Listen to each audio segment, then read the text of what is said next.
Assalamualaikum warahmatullahi wabarakatuh. Selamat sore pemirsa budaya, khususnya juga di TV Jurnal Minang.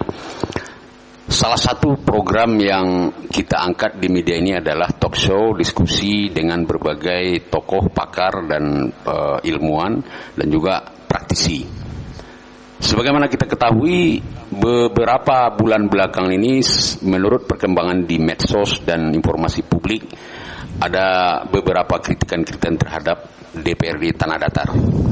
Setelah kami dari media meninjau siapa sih sebenarnya, ternyata beliau adalah salah seorang aktivis dahulunya, juga seorang lawyers. Pada sore hari ini kita mengundang Bapak Muhammad Intania SH. Selamat datang di studio, Pak Intan. Terima kasih Pak atas undangannya. Ya, terima kasih sudah hadir di studio. Bagaimana kabarnya Pak Muhammad Intania SH? Sangat baik sekali, sore yang indah. Ya, terima kasih. Baik, kami ingin mengajak bincang-bincang dengan Pak Intania ini karena dari pantauan media Jurnal Minang di beberapa grup ada informasi yang bersiliweran begitu ya. Saya menanggapinya netral saja. Oleh karena itu, untuk menjawab seluruh simpang siur pendapat publik itu perlu rasanya kami mengundang langsung Pak Muhammad Intania SH. Baik Pak, ingin saya pertanyakan pertama kali adalah apakah Pak Intania ini mengkritik itu secara pribadi atau kelembagaan dari LBH Pusako? Terima kasih Pak ya. Selamat sore buat semuanya. Mungkin sebelumnya saya mau klarifikasi dulu sebentar. Saya belum lagi seorang lawyer. Tapi sudah lulus pendidikan pengacara. Sudah lulus pendidikan pengacara, tinggal menunggu sumpahnya lagi. Oke. Ya. Terima kasih. Oke, menyambung pertanyaan Bapak, apakah kami atau saya melakukan kritikan ini sifatnya pribadi atau lembaga? Ini adalah momen yang tepat untuk kami sampaikan. Betul sekali.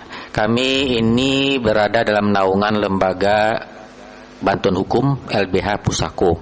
Sudah punya akta notarisnya di bulan Juni tahun ini, dan ini genap 6 bulan lah kita berkarir di bidang advokasi bantuan hukum. Sebenarnya nggak bantuan hukum aja Pak, juga untuk penegakan hukum juga. Penegakan hukum. Ya. Betul. Kebetulan sekarang isu-isu yang menarik itu mungkin yang dilihat di DPRD ada, ada pun di daerah, di lembaga atau institusi akan dikritik juga. Insya Allah. Ya. Oke, terima kasih Bintan. Mungkin ada perlu baiknya kita fokuskan kepada DPRD ini. Apa sih sebenarnya tujuannya itu kok ke DPRD? Mungkin karena DPRD itu seksi di mata Pak Intan atau seperti apa? Pertanyaan yang menarik Pak Irwan. Oke, betul sekali. DPRD ini kan adalah salah satu dari 3 pilar. Legislatif, eksekutif, sama yudikatif. Betul. Oke. Dan sangat menentukan untuk kepentingan hajat hidup orang banyak. Oh, itu alasan. Betul sekali. Betul. Itu dia Pak. Karena dia awalnya pembentukan, kita nggak bahas dulu mengenai penegakan hukum oleh pihak yudikatif ya. Cikal bakal dari awal ini, kalau mereka produknya mereka bagus, sistemnya mereka bagus, insya Allah yang yudikatif penegakan hukumnya akan bagus. Berarti legislatifnya belum bagus. Kami memandang saat ini belum. Ada sisi-sisi yang masih bolong barangkali. Sangat banyak. Oh, dan banyak sekali. Sangat banyak. Misalnya apa Pak Intan? Contoh kecil adalah mengenai keterbukaan informasi publik. Keterbukaan informasi publik. Betul Pak. Itu maksudnya apa? Apakah masyarakat perlu tahu seluruh yang dilakukan DPRD itu? Sepanjang yang menyangkut informasi yang sudah ditentukan dalam Undang-Undang Keterbukaan Informasi Publik, ada hal-hal yang boleh dan tidak boleh, dan itu seharusnya harus dilakukan oleh pihak DPRD. Mereka sekarang pun sudah menjadi bagian dari PPID.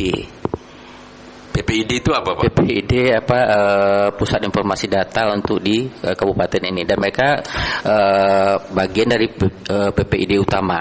Di DPRD itu. Di DPRD menjadi PPID cabang, bukan cabang, bahasanya bukan cabang, pembantu. PPID pembantu. Nah, tadi Pak Intan mengatakan informasi seputar DPRD itu yang mungkin bersumber dari anggaran negara itu harus disampaikan ke publik. Betul Pak. Cara penyampaian seperti apa, atau apakah harus masyarakat yang meminta, atau seperti apa? Nah, ini yang perlu kita luruskan. Seharusnya itu udah otomatis mereka menginformasikan kepada publik melalui platform yang harusnya mereka sudah sediakan. Saat ini kami temukan belum ada platformnya itu. Misalnya apa? Website. Oh, website. Jadi DPRD Tanah Datar belum punya website. Dulu pernah ada. Terus setelah kita jajaki hilang lagi. Oh, hilang lagi. Nah, selain website apa yang bisa? Ada official media sosial, seperti mungkin ada official IG-nya DPRD atau official Facebook-nya yang bisa menjangkau orang banyak. Dan kami melihat kedua-duanya juga belum ada. Oh, begitu. Bisa mungkin bentuk buletin atau majalah atau koran bulanan atau seperti apa, boleh saja. Sah-sah saja. Sah saja. Iya. Oke, itu yang disebut dengan keterbukaan informasi publik. Itu sarananya untuk menyampaikan. Nah, kalau sarana saja tidak ada, apa yang mau mereka sampaikan? Dan ini menjadi pertanyaan besar bagi kami. Kalau kita bandingkan dengan DPRD lain di kabupaten lain dan malah di provinsi lain, sangat jauh, sangat ketinggalan sekali. Nah, ini tanggung jawabnya pimpinan DPRD atau bagian sekwan atau sekretaris dewan ini, Pak? Ini harus kita dudukkan juga ini. Di sekwan itu kan ada humas. Ya. Ada humas. Harusnya humasnya itulah yang bertanggung jawab. Tapi sebuah lembaga nggak akan berjalan dengan baik ya kalau kepalanya nggak concern kepada hal itu. Artinya pimpinan adalah yang harus ini kan. Oke, berarti anggota sekwan dan stafnya itu juga bagian dari anggotanya ketua DPRD. Dalam struktur organisasinya bagian. Dalam strukturnya seperti itu. Iya. Berarti apa yang terjadi di DPRD itu tanggung jawab ketua DPRD juga. Sudah pasti. Nah, saya kira atau masyarakat ini mengira ini tanggung jawab sekwan, ini tanggung jawab dewan begitu, anggota dewan. Itulah yang kami alami, Pak. Banyak pengotak-ngotakan seperti itu. Ketika kami mencoba menanyakan sebuah data, mereka banyak mengalihkan, Pak, coba tanya ke sini, Pak. Harusnya kalau ini memang fungsinya untuk melayani publik, humas itu adalah tempat di mana orang mendapatkan informasi, nggak perlu lagi pergi-pergi kemana-kemana. Ya, atau mungkin informasi yang akan disampaikan itu memang tidak ada atau belum terdata dengan baik. Kita berbaik sangka saja kepada DPRD ini, tidak perlu mungkin, atau seperti apa menurut Pak Intan? Itu tadi kembali kepada Undang-Undang Nomor 14 Tahun 2008. Ada informasi yang sudah instan serta merta tersedia, dan ada yang perlu informasi itu baru boleh diinformasikan kepada publik, baru boleh bisa diakses setelah mendapatkan ketetapan. Jadi kalau masih bersifat dalam rangka rancangan pembahasan belum. Boleh sah-sah saja kalau tapi sampaikanlah dengan jelas, Pak, ini belum bisa kami kasih, Pak. Kalau ini boleh. Ya, gentleman saja. Gentleman ya. Simpel saja, Pak, contohnya. Sampai saat ini saya meminta tata tertib, enggak dikasih-kasih. Apa sih susahnya? Tata tertib di DPRD. Tata tertib DPRD. Jadi kita pun tahu tata tertibnya DPRD itu berlakunya seperti apa. Contoh, kalau mereka saat mengadakan rapat paripurna misalnya, tatipnya mengatakan baru boleh diadakan sidang jika sudah memenuhi quorum. Saya nggak tahu sekarang ini apakah 3/4, apakah 50 tambah 1, kita nggak tahu. Oh, begitu. Iya. Baik, jadi selain dari keterbukaan informasi publik, apa lagi yang pernah Pak Intan kritik tentang DPRD Tanah Datar ini? Seperti mengenai fasilitas sama infrastruktur yang ada di DPRD, Pak. Dan concern kita juga mengenai alokasi dana pokir. Serta kunjungan kerja yang sampai sekarang mereka seperti diam-diam saja, nggak pernah menyampaikan kepada orang. Contoh, tendensi kami sudah mencoba membuat rangkuman. Setiap ada rapat paripurna, nggak berapa hari kemudian langsung adakan pertemuan di luar daerah. Ini suasana COVID loh. Tapi boleh menurut undang-undang kan? Boleh. Tapi kita salahnya di mana kira-kira? Kepatutan, moral. Iya, kepatutan begitu. di masyarakat. Jadi aturan tidak ada yang dilanggar. Nggak ada dilanggar. Okay. Baik Pak, mungkin dari segi fisik, apalagi yang pernah dikritik, apakah mungkin kantornya yang kurang representatif atau tata ruang atau yang lain-lain? Mungkin saya tidak tahu, ini mohon dari Pak Intan informasinya ini. Iya, kita sempat menanyakan mengenai kondisi di interiornya yang bolong-bolong. Kemudian toilet plafonnya, kemudian toiletnya yang masih sampai sekarang masih belum diperbaiki. Sama kalau kita naik ke atas Pak, itu ada display. Display itu akan menayangkan informasi, dan juga ada susunan daftar anggota dewan di Kabupaten Tanah Datar. Dan yang menyatakan juga itu keberadaannya. Misalnya ke anggota dewan A sedang keluar, mereka buat keluar. Begitu. Iya, jadi sekarang ini kita nggak tahu sama sekali. Jadi mereka berjalan apa adanya saja. Ataukah mungkin karena selama ini tidak ada yang mengkritik seperti itu, jadi sehingga anggota DPRD selama ini merasa nyaman di safety zone-nya atau safe zone-nya. Ketika ada sedikit masukan atau kritikan, mereka merasa terusik. Apakah Pak Intan menilai seperti itu? Saya menilai mereka adalah orang-orang yang terhormat. Ya. Tentunya mereka orang-orang terhormat itu sudah lulus dengan ujian kelapangan hati ya, dan lulus kompetensi intelektual. Jadi saya selalu melihat dari positif saja. Mereka terlalu sibuk dan nggak sempat membagi waktu, dan nggak sempat juga mendelegasikan. Padahal yang simpel adalah delegasikanlah segala sesuatu itu pada tempatnya. Oke. Itu.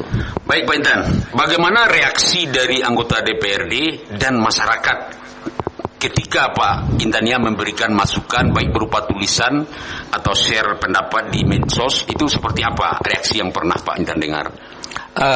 Masyarakat banyak menyampaikan terima kasih karena selama ini kami nggak dapatkan hal-hal seperti itu Pak. Begitu.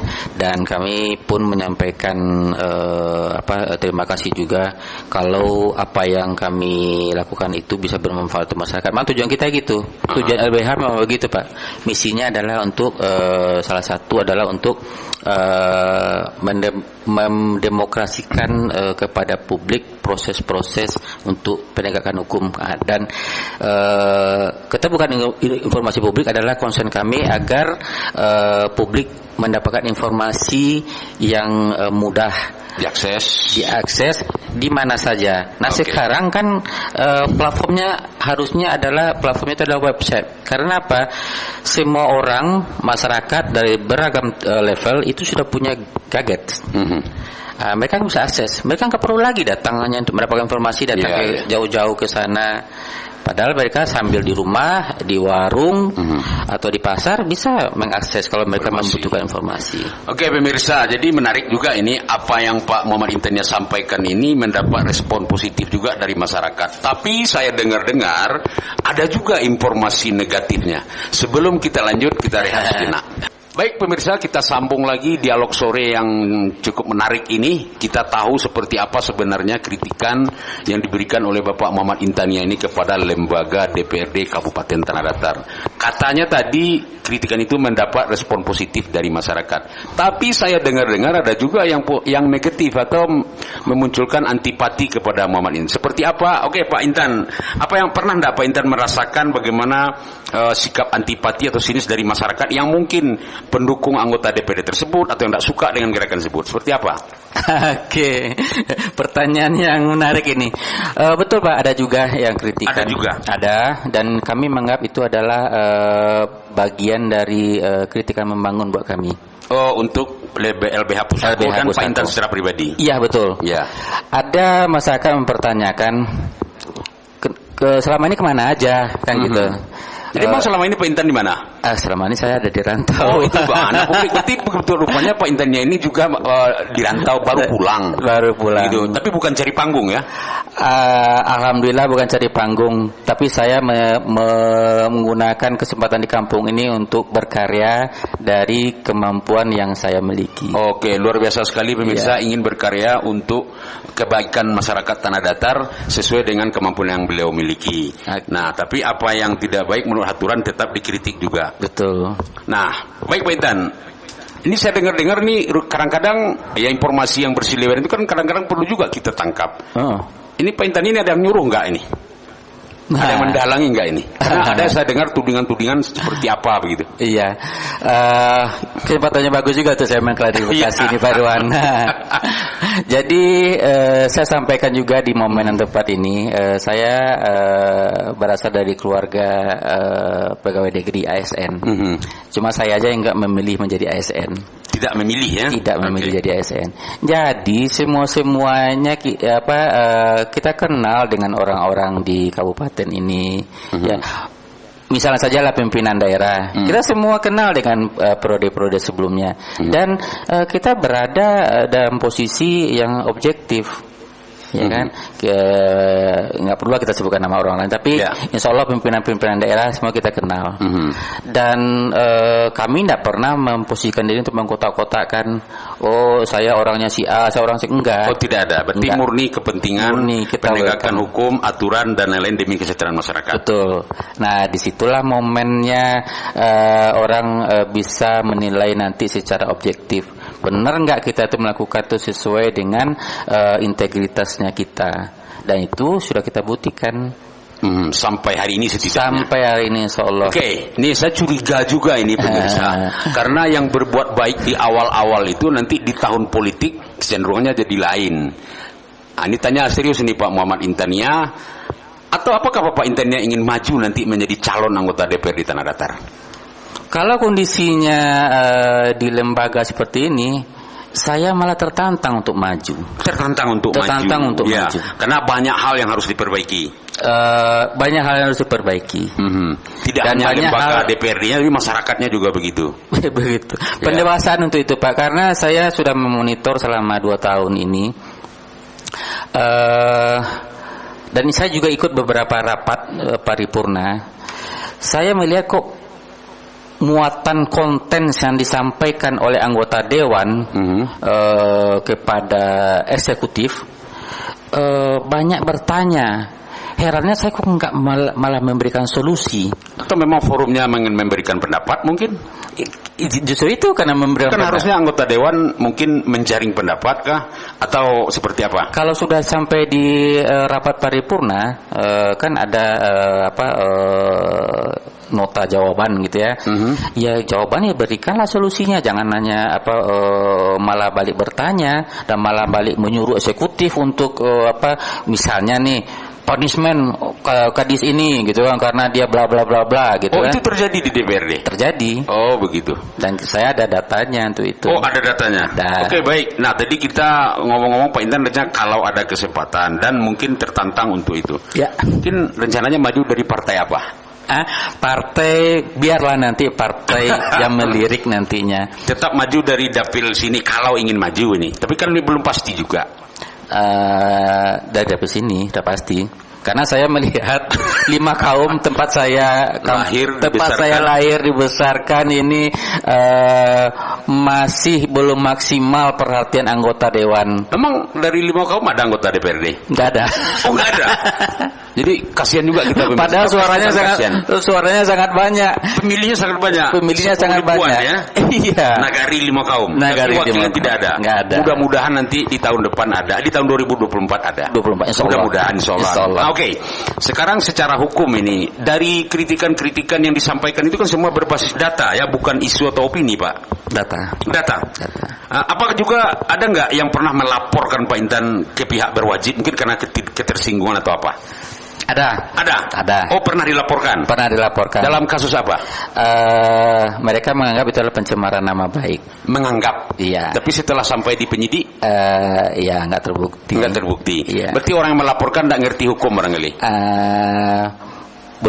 nggak bisa sebenarnya, mungkin mereka belum dewasa untuk mencerna. Atau memang tidak paham hukum? Mungkin saja. Gitu ya. Iya, karena kalau semua orang memang berhak untuk melapor kan. Tapi lanjut atau tidak itu urusan lain. Urusan lain. Urusan penyidik. Iya. Oh, oke. Apakah itu layak atau naik apa enggak kan begitu. Nah, jadi pemirsa meskipun pernah dilaporkan tapi belum ada yang terbukti. Jangankan terbukti, untuk dilanjutkan saja tidak memenuhi syarat. Ya. Jadi kita harus apresiasi juga, beliau ini seorang sarjana hukum, tentu berpikir dan membaca aturan sebelum menyampaikan sesuatu. Jadi masyarakat kita itu harus cerdas juga secara hukum hendaknya, Pak Muhammad Intania. Ya. Oke, yang terakhir mungkin barangkali untuk edisi kali ini, Pak Intania, apakah LBH Pusako dan Pak Intania dan kawan-kawan yang sarjana hukum di sana dan aktif di sana akan selalu berbuat seperti ini meskipun Pak Intania nanti terpilih jadi anggota DPRD? Selalu. Akan selalu. Kalau saya terpilih jadi anggota DPRD, kayaknya udah jauh nih. Tidak apa-apa. Tidak apa-apa ya. Tentu saya harus mundur dari kelembagaan. Oh, harus mundur dari LBH. Ya. Tapi kalaupun tidak, kita akan selalu mengkritisi mana yang tidak sesuai dengan peraturan. Tapi mungkin perlu saya klarifikasi juga, Pak. Mengkritisi itu bukan mencari-cari salah suatu lembaga atau perseorangan. Tapi ini yang harus kita pahami pemirsa ya. Mengkritisi bukan mencari-cari salah. Iya. Jadi kalau selama ini orang banyak diam dan ngomong-ngomong di belakang, itu justru tidak dewasa. Udah tahu ada ketidakpatutan, dia diam saja. Kita melakukan aksi untuk menyampaikan pendapat kita. Kami biasanya, Pak, selalu itu menyampaikan yang tidak patut itu personal dulu. Ya, kita sampaikan ke yang bersangkutan. Kalau yang bersangkutan itu tidak menjawab, baru kita naikkan ke medsos, diketahui oleh publik. Ya. Jadi kita nggak serta-merta dikit-dikit share, enggak dong. Berarti kita persiapkan betul ya. Iya, kita persiapkan. Berarti kalau bak kecil orang awak, kau pemirsa baca nanya itu juga sih amanah langkah dulu yang dilakukan oleh LBH, karena mereka penegak tapi penggerak di dalam hukum supaya hukum itu bisa ditegakkan juga. Ya begitu, Bendan. Iya. Nah, oke. Mungkin sebelum kita tutup ada sedikit saja. Ada DPRD. Kalau hukum kan ada juga polisi, ada kejaksaan, atau mungkin perbub di eksekutif. Ketika terjadi ketimpangan, apakah akan dikritisi juga oleh LBH Pusako? Pasti, Pak. Pasti. Kalau kami ada waktu, pasti. Ya, karena memang panggilan kami untuk melakukan panggilan nurani sebagai sarjana hukum ya. Iya. Dan juga sebagai masyarakat yang sadar dengan hak berwarga negara. Betul. Oke, apa closing statementnya untuk pemirsa dari Pak Intan sehingga kritikan itu jangan dianggap sebuah perlawanan yang tidak bagus atau apa? Ya, saya menyampaikan kepada publik, khususnya kepada lembaga legislatif, bahwa apa yang kami lakukan itu bukan cari panggung. Ya, kami justru untuk memperbaiki kondisi di mana era keterbukaan informasi publik dan penegakan undang-undang itu memang serta-merta harus sudah dilaksanakan. Karena kalau masih menutup diri, semakin banyak pertanyaan-pertanyaan dan banyak kecurigaan kepada publik, kepada lembaga DPRD, yang akibatnya nanti justru akan menurunkan marwah lembaga tersebut. Oke. Nah, jika sudah terbuka dan mudah diakses publik, kayaknya saya nggak perlu lagi mendaftar jadi anggota dewan, Pak. Oh begitu. Iya, ngapain lagi? Sebenarnya closingnya luar biasa, kesimpulannya sederhana saja. Kalau sudah jalan aturan itu dengan baik, tidak perlu lagi daftar jadi anggota dewan karena sudah bisa diperbaiki oleh mereka sendiri. Betul. Luar biasa pemirsa, itulah bincang sore kita pada hari ini, dan kita akan selalu berikan pencerahan tentang hukum dengan penegakannya ataupun proses pembuatannya atau perilaku oknum yang ada di lembaga hukum itu. Insya Allah mudah-mudahan Tanah Datar semakin maju. Amin. Dan masyarakat Tanah Datar sejahtera dan memperoleh keadilan hukum. Demikian saja. Assalamualaikum warahmatullahi wabarakatuh, dan terima kasih sekali lagi Pak Muhammad Intania. Sama-sama. Sehingga tidak bosan saya undang untuk memberikan pencerahan hukum di media ini. Insya Allah. Ya.